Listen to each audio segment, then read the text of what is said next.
எதுக்காக இவ்வளவு போலீஸ், அதுவும் இந்த நைட் டைம்ல? நின்று கொண்டிருந்த போலீஸை தாண்டியும் தன்னுடைய பார்வையை சுழல விட்டான். அதற்குள் அவனுடைய தோள்பட்டையை அழுத்தியது ஒரு கை. நட விக்ரம். இப்படி அவனை அதட்டியது சிவாஜி தான். கையில் விலங்குடன் நடப்பதற்கு விக்ரமுக்கு எரிச்சலாக இருந்தது. எதர்ச்சியாக திரும்பும் பொழுது விக்ரமுடைய கண்களை பார்த்தார் சிவாஜி.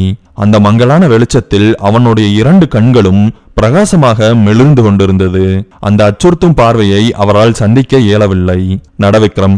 இந்த 2 வார்த்தைகளை மட்டுமே அவர் திரும்பவும் சொல்லிக் கொண்டே இருந்தார். ஒரு இடத்தில் அவனை கொண்டு வந்து நிறுத்தினார் சிவாஜி. விக்ரமுடைய கண் முன்பு இப்பொழுது பெரிய பங்களா ஒன்று தென்பட்டது.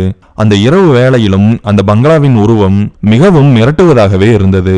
விக்ரம், உன்னோட நல்லதுக்கு தான் சொல்றேன். உள்ள எது கேட்டாலும் சரி பண்றேன், நான் ஒத்துக்கிறேன்னு மட்டும் சொல்லு. உள்ள என்ன கேட்பாங்க?